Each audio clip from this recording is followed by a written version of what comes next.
టీయూజేసీ chairman Padmakka గారికి, అదేవిధంగా కోతి మాధవక్క గారికి, ప్రధాన కార్యదర్శి రాజప్రసాద్ అన్న గారికి, బాబన్న వాళ్ళందరికీ కూడా, అదేవిధంగా ముఖ్య అతిథిగా హాజరైనటువంటి పెద్దలు సీనియర్ ఉద్యమ నాయకుడు చెరుకు సుధాకర్ అన్న గారికి, ప్రొఫెసర్ సార్ గారికి, మా యొక్క తెలంగాణ ఉద్యమకాల ఫోరం నాయకులు, అదేవిధంగా జర్నలిస్టులు అందరూ కూడా తెలంగాణ ఉద్యమ నమస్కారం. మిత్రులారా, ఉద్యమకారుల త్యాగాలతో, పోరాటాలతో, బలిదానాలతో వచ్చిన తెలంగాణలో తెలంగాణ రాష్ట్రం వచ్చిన తర్వాత మళ్ళీ ఉద్యమకారులు ఉద్యమాలు చేస్తామని మనం కలలో కూడా అనుకోలేదు. ఈరోజు సంతోషించాల్సిన విషయం ఏంటంటే 8 సంవత్సరాల క్రితం మా యొక్క తెలంగాణ ఉద్యమకారుల ఫోరాన్ని ఏర్పాటు చేసినప్పుడు అన్ని రాజకీయ పార్టీలు కూడా, రాజకీయ నాయకులు, ఉద్యమ నాయకులు కూడా ఇక తెలంగాణ రాష్ట్రం వచ్చింది కదా, ఇక ఉద్యమకారుల పదం అవసరం ఎందుకు, మనకి ఉద్యమాల చరిత్ర మనకెందుకు, మన రాజకీయాలు మనం చేసుకుందాం, మన వ్యాపారాలు మనం చేసుకుందాం అనుకున్నారు. అట్లనే మనం కూడా ఒక సైలెంట్ మూడ్లో పోయినాం, రిలాక్స్ మూడ్లో పోయినాం. అటువంటి సమయంలోనే మా యొక్క బత్తుల సోమన్న గారు కూడా ఇక్కడ ఉన్నారు. అందరం కూడా పిడికేడు మందితో ఉద్యమకారుల అంశాన్ని మనం ఎజెండా చేద్దాం. 23 ఎలక్షన్లో తెలంగాణ అంటేనే ఉద్యమాల గడ్డ, పోరాటాల గడ్డ. ఈ యొక్క మట్టిలోనే ఉద్యమాల చరిత్ర ఉన్నది. ఇలా రాజకీయ నాయకులు అనుకోవచ్చు, కానీ ఈ మర్చిపోయిన అంశాన్ని మళ్ళీ మనం ఎజెండా చేద్దామని ఆ రోజు పిడికేడు మందితో మొదలుపెట్టినాం. భోగే పద్మక్క గారు కూడా మా ఫోరం సభ్యురాలు, ఇవాళ చైర్మన్ అయినందుకు కూడా మనం అభినందిస్తున్నాం. ఎందుకంటే ప్రజాస్వామ్యంలో అందరూ పనిచేయాలి. ఈరోజు మనం అందరం కూడా ఆత్మ పరిశీలన చేసుకోవాలి. దయచేసి ఆ పార్టీని ఈ పార్టీని విమర్శించడం కాకుండా ఎందుకు ఉద్యమకాల అంశం మరుగున పడుతుంది. ఈరోజు చరిత్ర తెలుసుకోకుండా చరిత్ర సృష్టించలేము. ఈరోజు చెరుకు సుధాకర్ అన్న గారు ఇక్కడ ఉన్నారు. ఆయనకు పడ్డ కేసులు కానీ, ఆయన చేసిన ఉద్యమాల చరిత్ర కానీ ఎవ్వరికి లేదు. నాకు తెలిసి బీఆర్ఎస్ ప్రభుత్వంలో కానీ, ఇప్పుడున్న కాంగ్రెస్ ప్రభుత్వంలో కానీ. మరి అటువంటి నాయకులు ఎందుకు చట్టసభలో లేకుండా పోయారు? భాష మేధావి గారు ఉన్నారు, పోయింది ఇప్పుడే మాట్లాడి. మరి అటువంటి నాయకుడు ఆయన ఇంకా మలి దశ కంటే ఎప్పటి నుంచో 96 చేస్తున్నారు. మరి అటువంటి నాయకుడు ఇంకా స్టేజ్ల మీద మాట్లాడాల్సి వస్తుంది, స్టేజ్ల మీద ఆవేశన పడాల్సి వస్తుంది, కానీ కనీసం వార్డు మెంబర్ కూడా పోలేకపోతుంది. ఎందుకు అంటే ఇవాళ ఉద్యమాలు తెలంగాణలో మనందరం ఏం చేస్తున్నాం అంటే, ఉద్యమాలు అంటే ఊరికి వస్తాం, కానీ చట్టసభలో ఎమ్మెల్యే ఎవడవుతుండో, సర్పంచ్ ఎవడైతుండో, ముఖ్యమంత్రి ఎవడైతుండో ఆలోచించాం మనం. ఈరోజు అసలు ఉద్యమకాలం ఎందుకు వెనుకమైంది అంటే, ఈ ఉద్యమకాలందరూ కూడా పేద మధ్య తరగతి, బడుగు బలహీన వర్గాలు. ఈ ఉద్యమకారులందరూ కూడా దళితులు, గిరిజనులు. మరి వీళ్ళని గుర్తిస్తే ఉద్యమాలు తెలంగాణ రాష్ట్రము ఈ బడుగు బలహీన వర్గాలు వచ్చిందని ఈ ఆధిపత్య వర్గాలకి చెప్పబెట్టు కదా.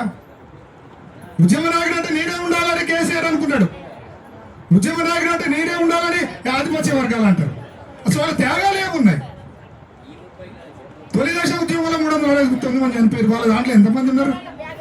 మరి మలి దశలో 12 మంది చనిపోయారు. కేసీఆర్ కులానికి సంబంధించిన ఒక్కడు ఉన్నాడా? లేడు. మరి ఆధిపత్య వర్గాలకు సంబంధించిన ఉన్నారా? లేడు. అంటే ఈ దుర్మార్గులు ఏం చేస్తున్నారంటే, మనతోనే జేజేలు కొట్టిస్తారు, జెండాలు మోయిస్తారు, బలిదానాలు వేసుకునేట్టు మనం రెచ్చగొడుతున్నారు. వాళ్ళు మాత్రం క్లారిటీగా ఉన్నారు. ఇలా మనందరం కూడా ఏమనుకుంటామంటే, వాళ్ళు తెలంగాణ తెచ్చిన జాతి పితలు కూడా జాతి పితలు కాదు, తెలంగాణ ద్రోహులు వాళ్ళు. వాళ్ళు తెలంగాణ ఉద్యమం ఎందుకు చేశారంటే, ముఖ్యమంత్రి పదవి కోసమే ఉద్యమాలు చేశారు, మంత్రి పదవుల కోసమే ఉద్యమాలు చేశారు, ఎమ్మెల్యేల కోసం, ఎమ్మెల్సీల కోసమే ఉద్యమాలు చేశారు. మనమేమో నా తెలంగాణ నాకు కావాలని మనందరం కూడా మన పనులు వదిలిపెట్టుకొని ఉద్యమాలు చేసినాం. ఈరోజు సూర్యమన్న కానీ వాళ్ళందరూ చెప్పిపోయారు. చెప్పటం కాదు, కార్యాచరణ తీసుకోవాలి. ఇలా తెలంగాణ ఉద్యమకాల ఫోరం కూడా మేము అనుకున్నప్పుడు ఒకటే అనుకున్నాం. ఈరోజు మండల కమిటీలు కూడా తెలంగాణ ఉద్యమకాల ఫోరం ఉన్నాయి. తెలంగాణ రాజకీయాల్ని శాసించే స్థాయికి మనం ఎదుగుతూనే ఈ రాజకీయ పార్టీలు భయపడతాయి. ఈరోజు చూస్తున్నాం, ఎలక్షన్ రాగానే ఎవరు జెండా వాడు మోసుకుంటున్నాం ఉద్యమకారుడు. ఇలా ఉద్యమ సంఘాలు కూడా ఒక్కొక్క పార్టీకి తోక సంఘాలుగా మారిపోతున్నాయి. మనకి కాంగ్రెస్ పార్టీకి ఒక ఉద్యమ సంఘం, బీఆర్ఎస్ ఒక ఉద్యమ సంఘం, బీజేపీకి ఒక ఉద్యమ సంఘం. అన్ని రాజకీయ పార్టీలు కలిసి ఉంటాయి. కానీ మనల్ని విడదీస్తున్నారు. ఈరోజు ఉద్యమ సంఘాలను నిర్వీర్యం చేయడానికి కూడా కుట్రలు జరుగుతున్నాయి. అరే మేముండాలా ఉద్యమ నాయకులుగా? వీళ్ళెవరు? భోగపద్మ ఎవరు, చీమ శ్రీనివాస్ ఎవరు? వీళ్ళెట్లా నాయకులు అవుతారు? మేముండాలా ఉద్యమ నాయకులు, ఉద్యమకారులు మేము ఆధిపత్యం వహించాలి కదా. మళ్ళీ ఉద్యమకారుల గురించి వీళ్ళెవరు మాట్లాడటానికి? ఎన్నో కుట్రలు. కాబట్టి దయచేసి ప్రతి ఉద్యమకారుడు ఒకటే చెప్తున్నాం, మనలో ఐక్యత లేకపోతే ఏం కాదు. మన సంఘాలు వీలుస్తారు చెప్తున్నా. భోగపద్మక్క గారు కూడా సూచన చేస్తున్నా, చూడండి జరిగే పరిణామాలు. ఇలా ఉద్యమకాల ఫోరం మీద కూడా ఎన్నో కుట్రలు. ఇలా మరి అందరం ఒకటే అడుగుదాం, రేవంత్ రెడ్డి గారు మీరు 20 సంవత్సరాలు ముఖ్యమంత్రి నేనే ఉంటా అంటున్నావు. ఈ సందర్భంగా ఒకటే హెచ్చరిక చేస్తున్నా, 20 సంవత్సరాలు కాదు కదా, నువ్వు ఉద్యమకాలకు ఇచ్చిన హామీలు నెరవేర్చకపోతే నెక్స్ట్ టైం ఎమ్మెల్యే కూడా నిన్ను గెలిపించాలని కూడా ఈ సందర్భంగా హెచ్చరిక చేస్తున్నావు. ఉద్యమ నాయకుడు కేసీఆర్ పొందబెట్టినావు, నువ్వు ఉద్యమంలో లేవు. నువ్వెంత ఉద్యమ నాయకుడు కేసీఆర్ పొందబెట్టినావు, నీకు ఉద్యమ చరిత్ర లేదు, నువ్వెంత. కాబట్టి కాకపోతే మనం ఐక్యం కావాలి. ఈరోజు ఏదో ఒక మీటింగ్ పెట్టుకున్నది కాదు, కమిటీలు వేసుకోవాలి, నిర్మాణాలు చేయాలి, ఒక రాజకీయ అవగాహన పెంచుకోవాలి. ఫస్ట్ మొట్టమొదటిగా మన శత్రువు ఎవడో తెలుసుకోవాలి. మనకి అవగాహన లేదు. మన శత్రువు ఎవడో మన మిత్రుడు ఎవడో తెలియదు. మనకి ఆధిపత్య వర్గాలు మనకి మిత్రులు, మన తోటి వాళ్ళు ఉద్యమకాల కోసం మాట్లాడితే వాళ్ళు శత్రువులు. మరి మనల్ని మన దాంట్లో ఎందుకు ఇలా సుధాకర్ అన్న గారు కానీ పార్శ్వవాది కానీ వాళ్ళు ఎందుకు ఎమ్మెల్యేలు కాలేదంటే వాళ్ళని లాగేది అక్కడ ఆధిపత్య వర్గాలు లాగవు, మనమే కిందకి లాగుతాం. మా సుధాకర్ అన్న మనోడు కదా, ఆయన అయితే ఎట్లా లాగుడు మనల్ని మన కిందికి లాక్కుంటాం. ఐక్యత లేదు. తెలంగాణ రాష్ట్రంలో 90% మంది ఎస్సీ ఎస్టీ బీసీ మైనార్టీలు. రాజ్యం ఎవరి చేతిలో ఉంది? మంత్రులు ఎవరైతున్నారు? కార్పొరేట్ చైర్మన్లు ఎవరైతున్నారు? కేసీఆర్ ఉన్నప్పుడు ఆయన రాజ్యం తెచ్చుకున్నాడు, ఇలా రేవంత్ రెడ్డి ఉన్నప్పుడు ఆయన రాజ్యం తెచ్చుకున్నాడు. ఇలా ఉద్యమకారుల కోసం మాట్లాడమంటే ఎందుకు మాట్లాడతారు వాళ్ళు? కాబట్టి ఈ సందర్భంగా ఒకటే చెప్తున్నాం, మనందరం ఐక్యం అవుదాం. ఈరోజు రేపు జరగబోయే శాసనసభలో రేవంత్ రెడ్డి గారికి గట్టిగా హెచ్చరిక చెప్తాం. చేస్తారా చేయరా? ఇంకా 2 సంవత్సరాలు ఉన్నది మీకు సమయం, ఇంకా 2 సంవత్సరాలు మీకు సమయం ఉన్నది. ఇలా ఉద్యమకారులు అంటే ఒక్కడు కాదు, ఇలా ఇక్కడ 100 మంది వచ్చినట్టే ఈ 100 మంది కూడా 1,00,000 ఓట్లని మొబిలైజ్ చేసే శక్తి గల నాయకులు. ఇలా వీళ్ళకి సాధారణ కార్యకర్తలు కాదు, ఇలా రాజకీయ పార్టీలు కూడా తెలుసు. ఒక ఉద్యమకారుడు అంటే ఒక్కడు కాదు, వేల మంది ఓట్లని ప్రభావితం చేయగల నాయకులు. కాబట్టి ఈరోజు మనం ఐక్యంగా ముందుకు పోదాం. ఈరోజు మీరు అందరూ కూడా ఐక్యం కావాలంటున్నారు, ఐక్యంగా ముందుకు పోవాలి. ఎవడైతే ఆకలితో ఉన్నాడో వాడు నాయకుడు కావాలి, కడుపు నిండినోడు కాదు. ఇలా కడుపు నిండిన వాళ్ళు వచ్చి మనకి నాయకత్వం వహిస్తూ అంటున్నారు, కడుపు నిండిన వాళ్ళు ఉద్యమ సంఘాలు జీవిస్తున్నారు. ఇలా మా పార్టీ అధికారం ఉంది కదా అని వాళ్ళు వచ్చి నాయకత్వం వహిస్తూ అంటున్నారు. మాకు అధికారం పోయింది కదా అని వాళ్ళు వచ్చి నాయకత్వం వహిస్తూ అంటారు. అది కాదు, ఎవరైతే కడుపు ఆకలితో ఉన్నారో వాళ్ళు నాయకత్వం వహించాలి. ఇలా కళాకారులు ఇంతమంది ఉన్నారు, ఎవరైనా ఆధిపత్య వర్గానికి సంబంధించిన ఉంటారు కళాకారు ఉన్నారండి ఎవరన్నా? మరి అందుకే కళాకారుల కోసం ఎందుకు చేస్తారు? కాబట్టి మనలో ఐక్యత లేకపోతే మనం ఏం సాధించలేం. ఈరోజు అందరూ ఐక్యత అవసరం. మనకి ఒక భావజాలాన్ని ముందుకు తీసుకుపోదాం. ఇలా మన అందరూ ఏమనుకుంటుంటే ఎమ్మెల్యే కావాలంటే 100 కోట్లు అంటారు. కాదు, అవసరం లేదు. కేసీఆర్ని గెలిపించినప్పుడు ఏం పైసలు ఇచ్చినండి మనకి? పదే రాజీనామా చేసేవాడు. ఇలా ఉద్యమకాల తెలంగాణ అంశాన్ని ఎట్లా వేసినామో ఈరోజు ఉద్యమకాల అంశాలు కూడా అదే ఎజెండా చేద్దామా అవుతా? కాబట్టి అందరికీ ఒకటే జంప్ చేస్తున్నాం, మనందరం కూడా ఐక్యంగా ముందుకు సాగుతాం. ఆ రోజు రైలు పట్టాలాగా ఆర్ఎస్ఎస్ నుండి ఆర్ఎస్ వరకు తెలంగాణ కోసం ఎట్లా కొట్లాడినామో ఇలా ఉద్యమకాల అంశం కూడా మనం అట్లా కొట్లాడాల్సిన అవసరం ఉంది. ఇలా ఉద్యమకాల అంశం అంటే కేవలం ఆడుకోవడం కాదు, 250 గజాలు ఇంటి స్థలమో లేదా పెన్షన్ ఆడుకోవడం కాదు. ఉద్యమకాలకి సంక్షేమ ఫలాలు అమలు చేస్తూ ఉంటే తెలంగాణ పునర్నిర్మాణాల మొదటి అడుగు చెప్తున్నాం. ఇలా మనందరం చేసిన తప్పు ఏంటంటే ప్రొఫెసర్ జయశంకర్ సార్ చెప్పాడు, ఇలా మనకు భౌగోళిక తెలంగాణ మాత్రమే వస్తుంది.